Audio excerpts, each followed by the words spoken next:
What's up? How are you? Hope you're good. Listening in wherever you're at. Hit subscribe for sure. Wherever you're at, whatever your platform you're joining us on. Apple Podcast, Google, Amazon, Stitcher used to be a thing, but it closed down. Not sure you care about that, but is what it is. YouTube, all that. Subscribe. Follow us on social at MyFi Podcast everywhere. You can follow me as well at Lee T. Baker. We got a good one for you today. Let's get into it.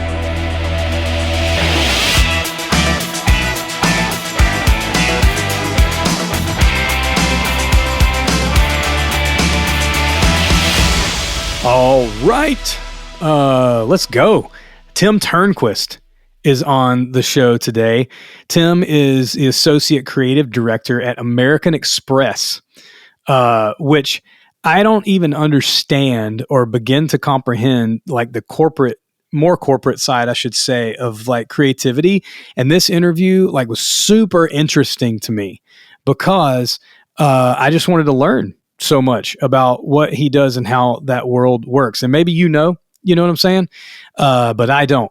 And I think there's a ton of people, like in music, one of the most frequent questions I get as a musician is like, dude, how do I get into this? How do I get into, working here and, working in this sort of thing? And we talk about that quite a bit from my side and his side and the differences and all that sort of stuff, as well as some other cool stuff. But he's a great dude. It's one of those episodes I'm chatting and I look up and our time's up. And we just had a great conversation, so I think you're going to enjoy it. Tim's awesome. He's a Georgia guy. Doesn't live too far from me. Actually, we have a mutual friend we talk about a little bit in the episode named Jonathan Maloney, who's been on the show before as well. And I'll link his episode. He's a great graphic designer. He did all the graphics for MyFi, our logo and brand and all that sort of stuff too. So I'll link him up in the show notes as well, just so you can check out his work because he's kind of in this world as well. Tim, like I said, Tim Turnquist is on the show. He's the Associate Creative Director at American Express. He works in their they have an internal creative agency called On Brand that serves all the brands of American Express. And he leads teams in there. They create websites and ad campaigns and commercials and social media content, all that sort of stuff for obviously one of the biggest financial companies in the world. But independently and throughout his career, he's also worked on Super Bowl commercials for companies like Jeep, where he kind of had this initial idea. And we actually talk about that commercial too, had this initial idea and wrote the copy, the large part of the copy for this 75th anniversary commercial for Jeep. He's worked on campaigns like the Rethink Green campaign for Bridgestone. He's done direct mail and copywriting stuff for Porsche and Lamborghini. He's got an incredible resume, and it's just a different world than I'm normally used to being a part of as a creative person. So it's super intriguing to me. I hope it's intriguing to you. You can follow him on social media at Turnquist, TERNKWIST, and then TimTurnquistWrites.com. I'll link all this up in the show notes and all that, so you can check out his work, his portfolio, all the cool stuff that he's done. It'll probably be inspiring to you. But for now, just enjoy this great conversation that I had with my friend, Tim Turnquist. What's up, Tim? What's up, Lee? How's it going? It's going good, dude. We were just talking that you picked the guitar back up recently. I feel like just because you said you bought a kind of a more metal, Jackson sort of guitar, that maybe we grew up listening to the same music. I'm 44. And so I don't know. What was that early music that made you buy that guitar when you got back into playing guitar?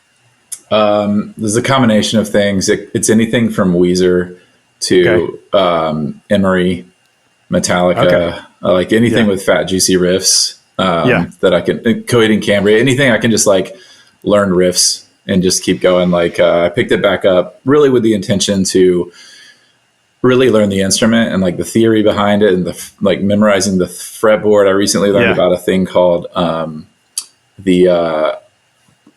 was it called? Some method. You probably know. Oh, a theory thing? I lost my link. Yeah, I had a link up somewhere, and now I've lost our window. I'm so sorry. Oh, no, you're good. You're good. Okay. No, it's the caged method, because CAGE. Yeah. Okay. The progression of the C shape, A shape. Yeah, G shape. You got it. So I started learning that and kind of lost my way a little bit there too, and just got distracted and started learning like intros to metal songs and stuff again. So, well, that's the fun part. Hit a crossroads though. Yeah, it is. It's a very fun part. But I have then I start like playing solo stuff and. Well, I got to say before we get too far, because you just said, when I asked you about the music, you said Weezer. We have a mutual friend, Jonathan Maloney, who's been on the show before. And because he's freaking out right now because he's going to listen to this episode and the first band out of your mouth was Weezer. And he's probably going to text me as soon as he listens to this. So it's one of those things like he and we don't talk all the time just because I find that as an adult, entering middle age, that it's hard to talk to friends every single day. But usually when we do talk, it's usually some back and forth about a recent Weezer thing. Like I took my whole family to see Weezer in the summer in Alpharetta here. And, Jonathan, the whole time I was updating him, it was like, God, they're playing this song here. And I wrote down the entire playlist, like every song that they played and like made a Spotify playlist. And I think I shared it with him, but yeah, that's the main topic of our friendship. Nice. Yeah. That's his favorite band. For sure. I'm pretty sure we talked about it quite a bit. So we're a little bit different. I was assuming it was a little bit of hair metal in there too, but that's the 4-year difference between us, I think. It could be. Yeah. Some hair metal. If I listen to hair metal, it's been like more of the kind of less serious side of hair metal, which I don't know if you could call hair metal serious. I don't know. Like, no, there's serious sides. I'll defend it. Okay, no. I'm not here to judge whatsoever. There's a band that came out not too long ago, probably 10 years ago. I'm not sure. That does like hair metal, legit hair metal, but it's also a parody. It's like, oh yeah, Steel Panther. Yes, Steel Panther. Yeah. Yeah, they're pretty dope. Yeah, it's very much a parody, but those guys are talented. You know what I'm saying? There's a lot of players in hair metal. Don't get me started on this, dude. It'll be like 90% of the episode. Well, this is now a hair metal podcast. I think. Yeah, totally. Yeah. How long? So you're the associate creative director or one of the associate creative directors at American Express. Mm-hmm. That sounds like the opposite of what a creative person set out to do in a way, just because it's attached to such a big corporation. But reading through your resume and looking over your website and portfolio and things that you've been a part of outside of American Express, you've been a part of some incredible creative projects. And American Express is, in the corporate world at least, known for like really incredibly branded creative campaigns. It's a huge company. What was the journey of like getting into that world of branding and design and stuff? It's a series of mishaps, probably. Not really. I mean, there's some intention behind it. I've always been kind of a creative person and kind of directionless at the same time, growing up, especially. Never really put a lot of thought into like where I was going to go in life and what I was going to do. At one point, I just decided I was going to be a teacher. So I kind of hit that path for a while. Did that for a year after college, and I was just like, man, crap on this. Like that was the worst year of my life in a couple of ways. There are good things about it, but the long and short is I realized teaching's not for me. It was a small private school in South Georgia.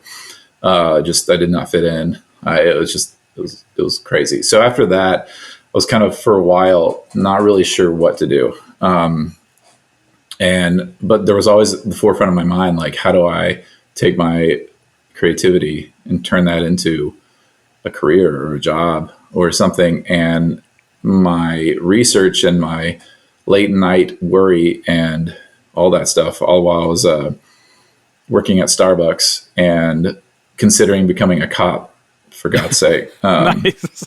Like I even got into the police academy, and then just like, oh, nice. The week before it was supposed to start, I was just like, I might have to shoot someone for my job. So maybe not. I'm not going to do that. Or get shot, Yeah. But I finally discovered what copywriting was. And also I was an English major in college, by the way. Oh, nice. So kind of a writing focus. Where'd you go to school? Georgia Southern University. way down south. But I finally found out what that was. And then to become a copywriter, I essentially had to go back to school, and I did not want to do that. And portfolio school is very expensive. It's a 2-year thing. It's kind of like grad school, but not officially. Anyway, I realized our mutual friend, Jonathan Maloney, is a graphic designer. And I reached out to him, was like, what do you do? Where do you work? Can I come too? And he was like, oh yeah, I work at this small branding company in Lawrenceville called Accent South Media.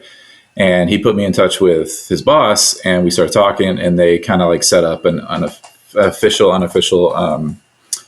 internship for copywriting. Nice. And I didn't know what I was doing other than I knew my way around the English language. And I had some style with that.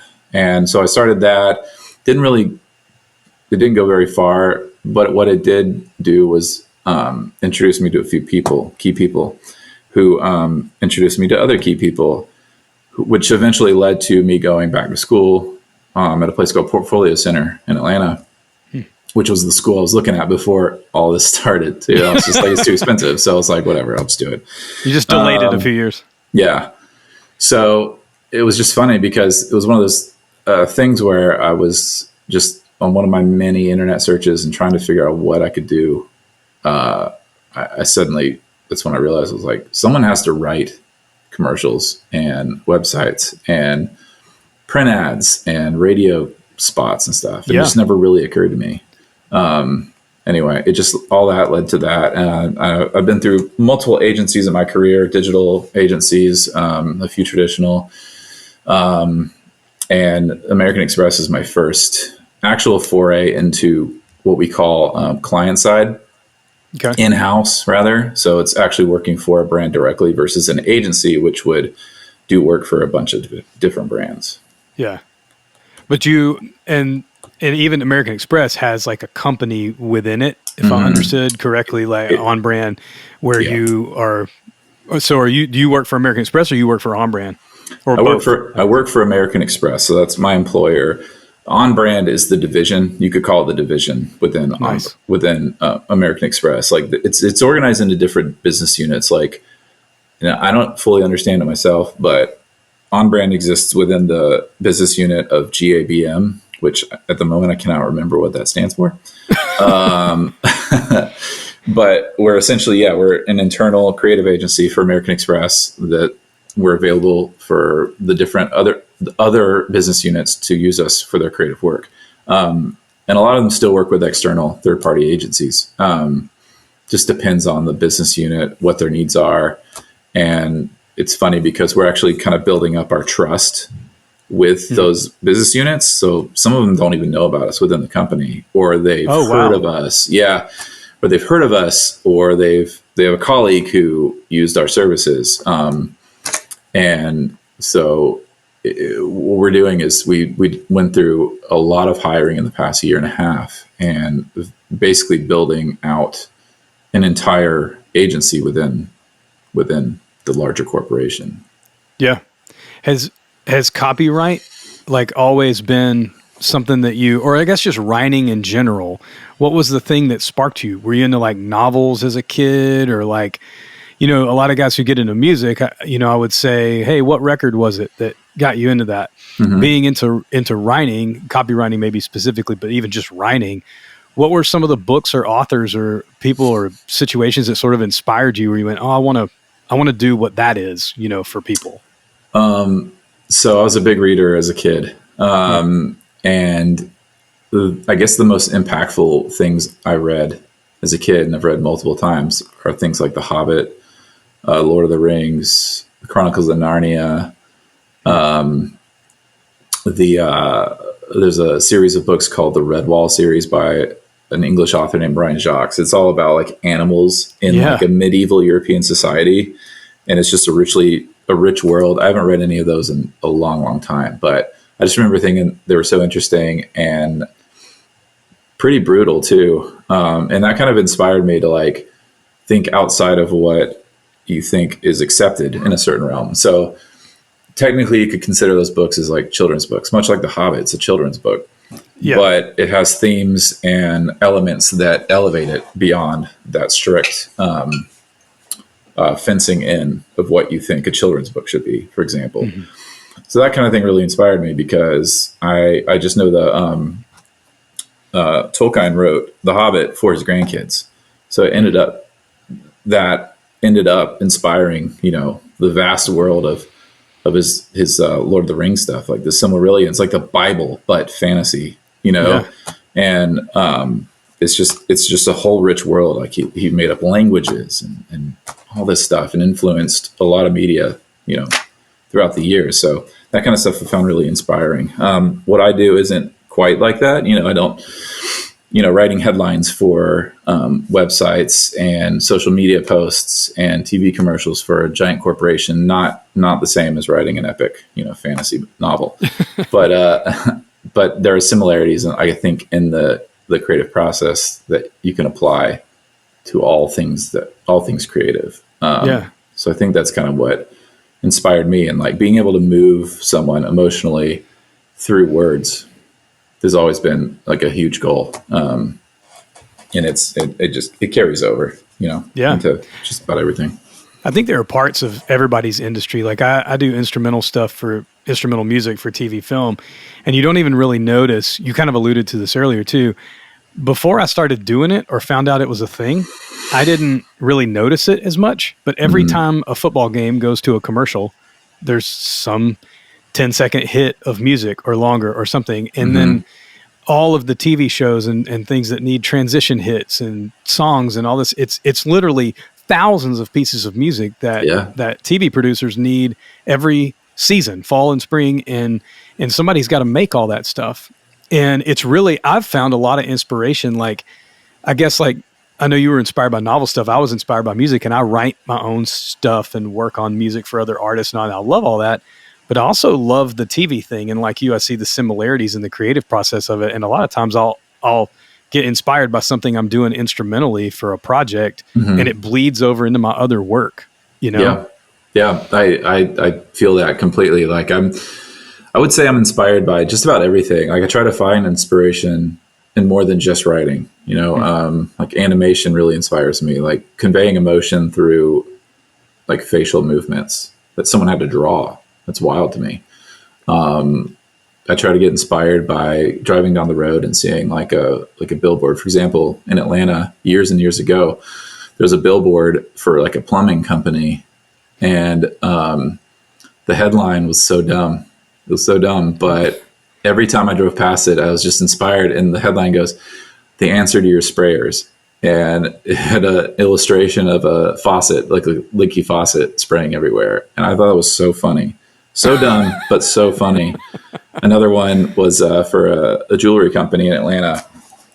And I guess they'd been around since the 50s or something. And the headline, it was just like a bunch of diamond rings and things like that. And the headline was "Keeping Atlanta Stoned Since 1954 or something like that. Again, just inspiring. One of my biggest things is I come up with puns constantly, dad jokes, combining words. My wife rolls her eyes constantly, but nice. I know I enrich her life with that stuff. Yeah. It's just inspiration, man. It's everywhere. Yeah. Have there been other projects or things that you've worked on in like the more like the fiction realm? Have you ever jumped into like or published some short stories, or is there anywhere that you write that sort of stuff? Funnily enough, I spend my outside creative endeavors in pretty much everything but writing. Really? Yeah, I don't write on my own a lot, honestly, which I should. But copywriting, I would say most of it is, rather than the physical writing, but more of the idea, the thinking behind it. But on outside creative projects usually tend to be more artistic in nature. Illustration. That's true. I've drawn some T-shirts for various companies. Woodworking. Oh, nice. I'm always in some like creative endeavor of some sort, or learning about a new one. Right now I'm building a guitar for the first time ever, an acoustic guitar. It's from a kit, but it's like also very, very, very, very detailed and hands-on and very delicate work. It's very stressful, but it's also, it's very interesting. That's awesome. One of the things I was intrigued about the process, I noticed on your website, I just went through some of the projects that you had done, just checking it out. And there was a Jeep commercial from the Super Bowl. Was that just last year? Or was it a couple of years ago? Or yeah, that was from Super Bowl. I don't remember which number, from 2016. Okay. So a few years ago, but, the initial, it said something like, you had the initial concept and something else. I don't even know the process of how like that works. And so you connect with Jeep and have this idea. Like, what does that look like from, you have a client like Jeep, and it's obviously a big deal. It's a Super Bowl commercial. They're spending a freaking ton of money on this thing. And it had something to do with their 75th anniversary. So it's obviously like marking for them as a company. Yeah. There's a lot of potential pressure behind that. And so, like, I just want to know project-wise. I'm super interested in the creative process for things that I don't know about. I know about music. I know about some other stuff, but I don't know anything about, like, the process of making a commercial, really. You know what I'm saying? So that project was interesting because it was almost like it came out of nowhere, and in many ways, it started out of nowhere, and then I discovered it actually became a Super Bowl spot out of nowhere. So here's the story of that. So at the agency I was working for at the time, there's a big agency in London. They had a New York office that was pretty big, a small Atlanta office, and then like a couple more small offices in the US. I was there for less than a year, but it was in this, I want to say late summer of 2015. We were always busy, but we got an email from or a call from the creative director in the New York office who was like, "Hey, we got this opportunity to do this Super Bowl spot for Jeep. We need your help." And so we all dropped everything and spent a couple days kind of like coming up with ideas and scripts and stuff for a Super Bowl spot for the 75th anniversary of Jeep. And I didn't treat it very seriously because I was just like, it's just not going to go anywhere. And so I spent some time that one day thinking of ideas, and I wrote a couple scripts. That the final script isn't exactly what I wrote, but I would say about half to 3/4 of my script and my ideas made it to the final spot. But yeah, I wrote it, I turned it in, and then went on my life, and then got laid off like a month or two later. And went back to my old job that I left to go to that job with a promotion and just lived my life, you know? And then the Super Bowl came on, and then I was like, why is this so familiar? And like halfway through it, I was like, I wrote this.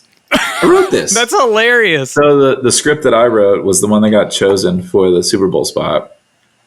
They changed some things, you know, because I got let go, so I wasn't there anymore to work on it.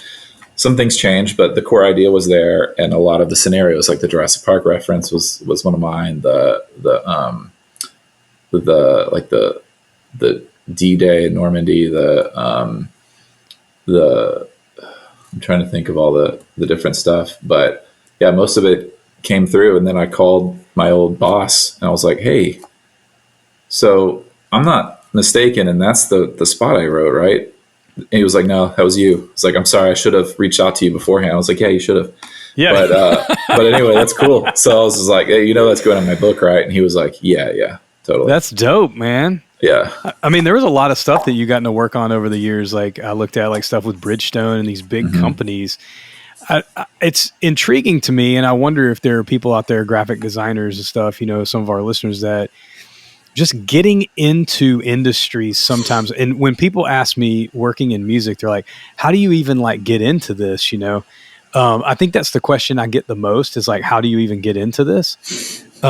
It's such a mystery to people. And I think it was to me too. You know, when I tell people, I'm like, I don't know, I met this guy and then I met this other dude. And, you know, we hung out and had a beer one time. And next thing I know, like, he was like, hey, you want to work on this? And now I do music. Yeah. Like, it's almost like that. Is it similar, like in graphic design, copy, right? Like marketing, whatever?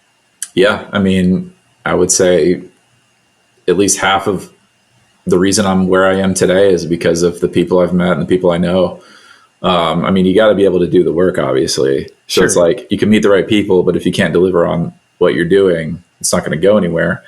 But yeah, it's a series of meeting the right person at the right time. They introduce you to another person. You start doing this. Through that, you meet someone else. You get that experience, and that leads to another thing. It's like little like snippets, like looking at a map. You see like little points on a map, and you see your journey as it kind of like goes back and forth, up and down, left and right, in and out.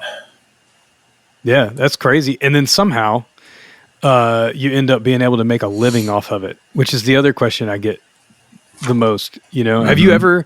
I'm assuming at some point you were freelance, like contract. Yeah, throughout my career, I've done odd bits of freelance here and there, for sure. Have you always worked at an agency though, or at a firm or whatever? Since I started working in advertising in 2011. And since then, I've almost always been at some sort of agency or some creative shop of some sort. You know, there's been little gaps here and there. Like in April 2021, I left the agency I was at the time and started working at a health tech startup. And then that lasted from April to August. And then I started freelancing at an agency in Atlanta from August 2021 to about August 2022 to about May 20. Sorry, I'm getting my time mixed up. August 2021 to May 2022. I was freelancing there, and that was coming to an end. So I was like, I got to figure out what to do. I was kind of over the whole agency thing at that point. So I just didn't really know. But then on LinkedIn, a recruiter for Amex and the On Brand reached out and was like, hey, we like your work. We're looking for an ACD, Associate Creative Director in Atlanta, because we're opening an office there. Are you interested? I'm like, it sounds fake, but yeah, I'm interested. So we interviewed, and it just kind of went from there. Then I got remarried in July of last year, June of last year. Congrats. And then, thank you. And then came back from our honeymoon, and then 6 days later started at Amex. Wow. So it hasn't been too long that you've been over there. Yeah, a little less than a year and a half. Yeah. There's like a different state of mind, I think. And the reason I ask about have you ever been like just on your own? There are creative people who love and musicians and session guys, whatever. There are people who just love working on their own. Mm-hmm. They kind of have their own studio, their own space. They kind of, just freelance. They have their own brand or their own small company. They're entrepreneurial, whatever. And there are people who love being a part of teams, love being a part of a company, having people to work with, all of that. It seems like you love that side of it. Do you like being around people and being, working with teams, all that sort of stuff? Is that kind of what draws you to the more like the agency, side of things? I like both. There's benefits and drawbacks to both. I think the thing I like about the bigger agency thing and the teams and stuff is more the stability, especially in a company like Amex. They're huge. Sure. They're not going anywhere. And the advertising industry right now is kind of going through a hard time. There's a lot of layoffs. And that's towards the end of the year anyway. Even in good times, there tends to be layoffs sometimes and just questionable futures. But right now, especially, things are not great. But at a place like Amex, they're huge. They're always going to be around. Like, there's a little bit more stability and security there. And I like the regular paychecks and the insurance and the benefits and things like that. But I also like the more kind of solo stuff because it gives you opportunity to kind of pick and choose what you want to work on. It gives you opportunity to kind of like really flex creative muscle a little bit more. I wouldn't say I'm not creative at Amex because I definitely am. It's just with a big company like that, there's multiple layers of approval. You got to get like multiple like levels of client, or we call them marketing partners. And then there's legal as well. And that's always fun. But yeah, I mean, there's things I like about both. But, for me personally, the security of, the bigger places with the, I guess the being established is a little more important to me. Yeah. Have you ever been in a leadership role in the creative industry before you started working at Amex, like having a team and stuff that you lead? Yeah, I've led creative teams before at different companies and agencies. Like I've been an associate creative director for since April 2020. So I left my senior copywriting role at that point. This is smack dab in the middle of the pandemic, by the way. Oh, wow. I went to another agency that focused mainly on companies like careers and hiring advertising. It was called Symphony Talent. So we did advertising work for, say, like, I'll say the biggest project I worked on there was we redesigned Pinterest's careers page on their website. Wow. So that was kind of the focus there. And so I was an ACD there, and then left to go to that health tech startup. I was technically an ACD there. And then from there, I was a freelance ACD at that agency, and now ACD at Amex. So I've been doing the ACD thing for a couple of years. And previous to that, as a senior creative, I would lead teams sometimes in different projects. Like, for example, when I worked on Michelin, I did their social media accounts like Instagram and Facebook and things like that. So I was kind of the lead creative on that for a while. Were you posting for them and stuff? Were you creating content or both? Or? Creating content mainly. And I didn't actually do the posting. We had people for that. I had access to their account, so I could like message people from the Michelin account, like influencers and like people who posted about tires and cars a lot. Yeah. But yeah, I would create a lot of content for that, and we would do like a month at a time. So like if we were doing the June content calendar, we would be working on that in like April and May. Oh wow! Even for social content. Yeah. Nice. Just because they would post about 3 times a week, so we generally would have like 12 to 16 posts, I guess, for any given month, if not more. And then there was always like impromptu stuff. Like I went to Monterey Car Week with Michelin back in 2018. Which was awesome. So I was there for like a week and getting to go like experience all the cool car stuff like Porsches and BMWs. Yeah, that's crazy. And, like the races and things like that out in California, all for free for me at least. Yeah.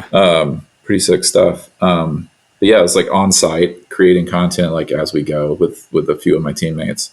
And it was it was good times. I want to ask you a couple questions about the leadership stuff with the being the ACD.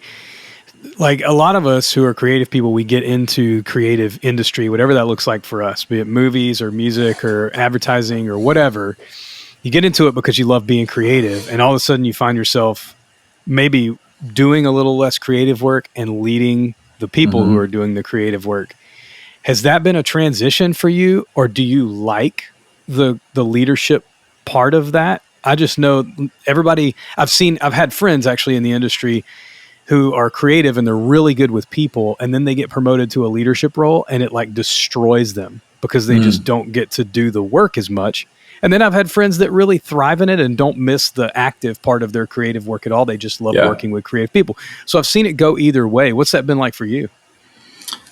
It's interesting because before getting to this role, I always kind of sell myself as the person down in the trenches doing the work, like head down, writing 100 headlines for a project or coming up with creative ideas and just keeping a running list. And I still do that a lot, but it's almost like an art form itself in working in leadership. And I struggle with it daily, both positively and negatively. There's a lot of, what do you call that? Imposter syndrome involved in it. Like I constantly am like questioning myself. At the end of the day, like I know what I'm doing, and it's, I guess my experience in actually doing the work helps inform my ability in leading it. The hardest part, I think, is actually like delivering like feedback and actioning on that kind of stuff and getting my team members to do the work. A lot of it depends on them. If they're good at what they're doing or they're motivated or they're willing to do the work, it's generally pretty easy. But if I get someone who isn't as motivated or isn't experienced or doesn't listen to feedback, that's when it becomes really challenging. And I tend to, in those situations, I tend to kind of be like, you know what, I'm just going to do it. I'll just do it. You know, you're good. And that's good and bad because I can do the work. So I know it's going to get done. Sure. But I'm going to be mad about it the whole time because like I told you to do this. But I don't know. That's my biggest struggle right there is kind of actually actively leading, and time management's a big issue for me that I'm trying to be better at. So that it all ties in, man. It's good and bad, both in doing the work and leading the work. But it's the natural progression. Like I'm going to look back on this in 5 years and just be like, oh, that was easy. What was I even complaining about? You know? And like, I used to say, I'm never going to be a creative director. I just don't have that mindset. I don't have that drive to go to meetings all the time and do this and that. And now I'm like, actually, I kind of want to be one. Yeah. Yeah. They get paid better. It's like natural. I don't want to be a 50-year-old senior copywriter. If that makes sense. Yeah. What's that industry look like? So you go senior, junior copyright, senior copyright, associate creative director, and then like creative director. Is that like the flow?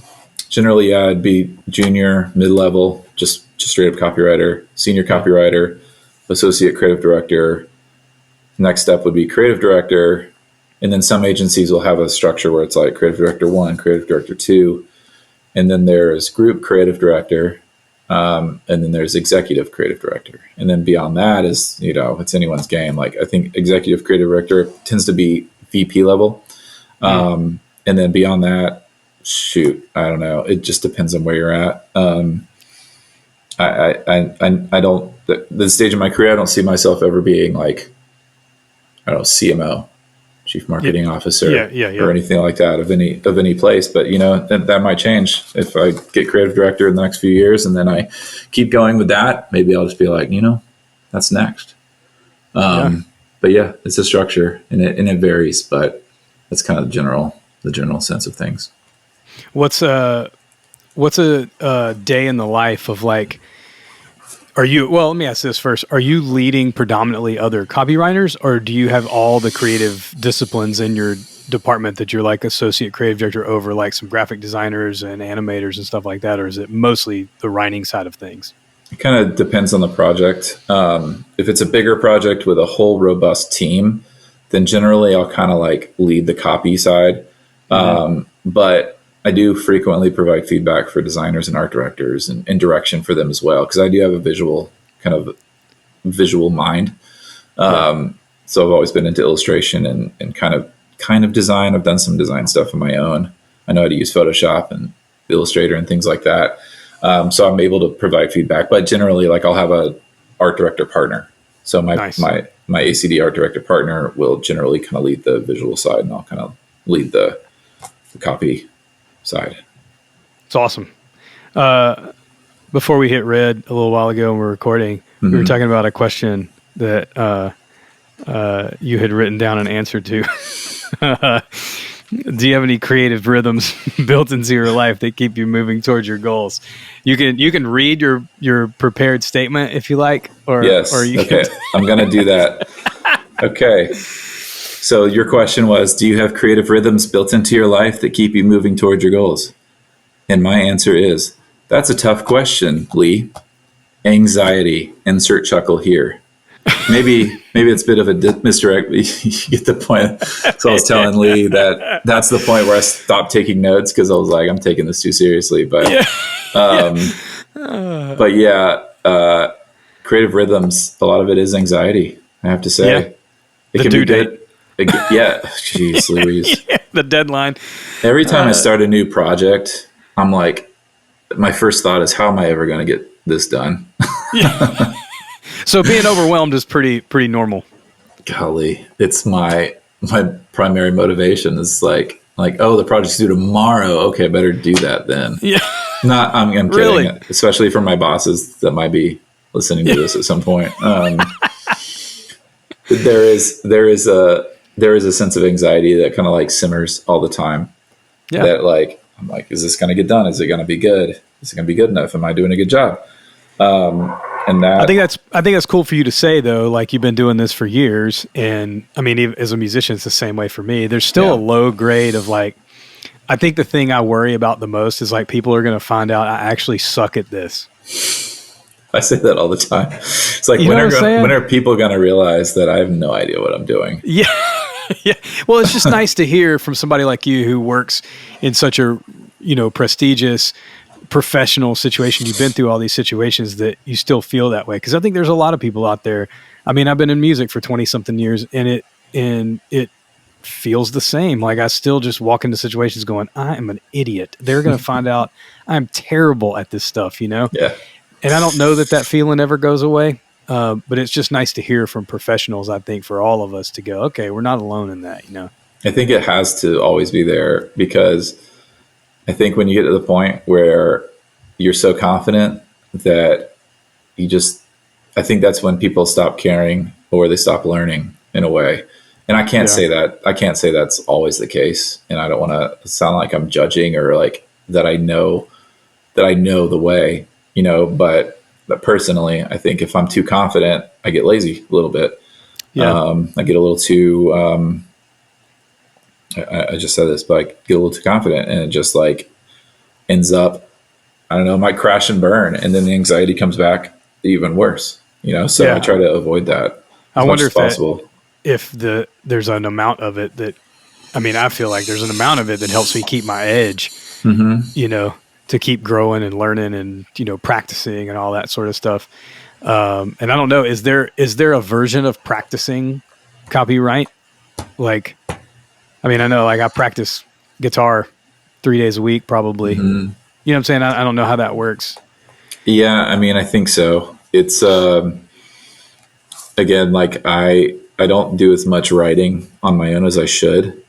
I think a lot of the practice comes from just like always doing it, and like also dipping my toes into different things. Like, I thrive when I'm not kind of sequestered into a silo of something. And what's interesting about that is that the thing that appeals to me most about working at a place like American Express is that it's one company. So I don't have to learn 5 different companies and switch between them depending on what project I'm on. It's always American Express. It's going to be different things, like different card products or different assignments that are different. But at the core, it's just one company. So I like that. But at the same time, anytime I feel like I'm starting to get into a hole at work, I kind of put it aside and I do something else. So like pick up the guitar and noodle, play some riffs for 30 minutes and then get back into it. Or I go down in the basement and do a little sanding on whatever wood project I'm working on at the time. Or, I'll take the dog on a walk and, look at, I don't know, I'm not a photographer, but I look at photography opportunities, like we're walking in the woods. I'm like, oh, that's a pretty leaf. Let me take a picture. Everyone definitely wants to see this picture. Yeah. And then, so that kind of thing. It's, that's awesome. Yeah, it's just trying to keep my brain in just like a bunch of different things all at once, I guess, is how I keep going. Yeah.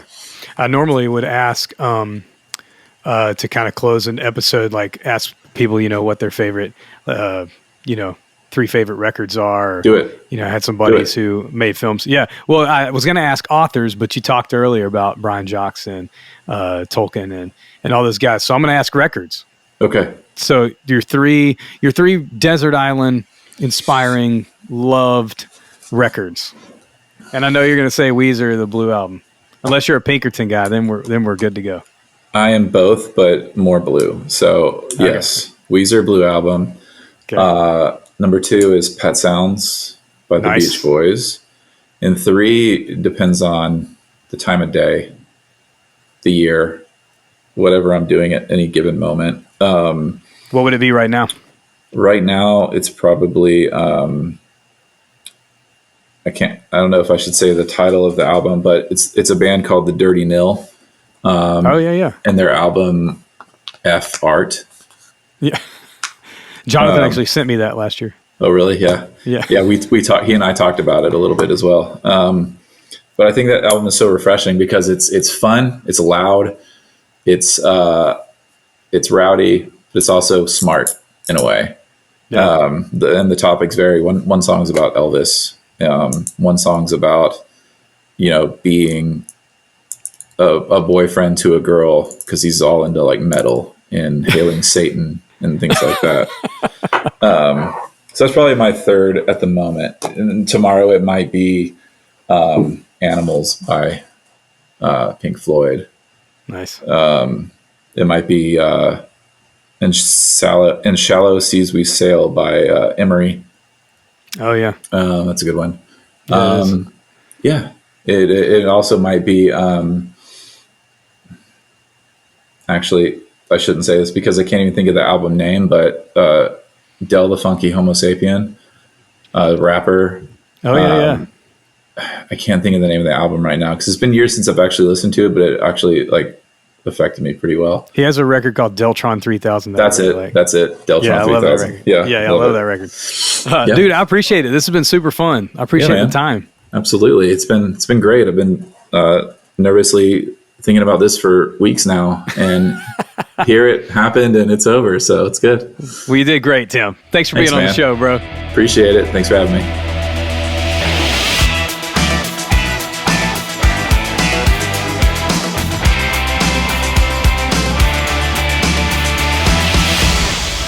Wow.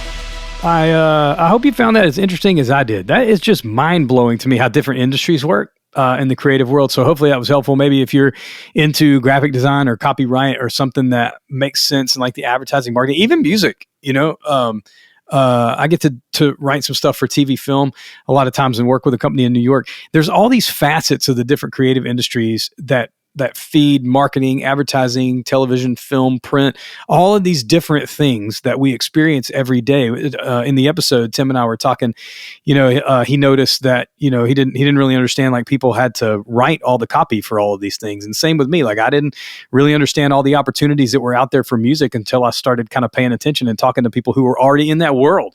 So hopefully this was inspiring to you, especially if you're trying to get into it or just checking it out, or maybe you live in this world already, you work in the creative industries and all that sort of stuff, and it was just helpful. So anyway, I hope you enjoyed it. Tim's a great dude. That was a great conversation. Make sure you follow him on social at Turnquist, Ternkwist. That is not how he spells his name. That's just like the phonetic pronunciation of his name. So don't get it confused because his website is timturnquistwrites.com, TimTurnquist WRITES.com, TimTurnquistWrites.com. It's in the notes. Check out his work. Super cool. Make sure and follow MyFi Podcast at MyFi Podcast everywhere on socials. Follow me at Lee T. Baker. Make sure and subscribe wherever you're at. And also, if you want, you can go subscribe to MyFi Monday. It's a free newsletter that I do for creatives and creative leaders. Comes out every Monday, obviously. And you can go to MyFiCoaching.com to subscribe to that, or MyFiPodcast.com to subscribe to that as well. And it's free and it's fun, and you should probably do it and tell friends about it and whatnot. And it's been a great episode, great day. I hope you're having a great day wherever you're at. And until next time, have a good one.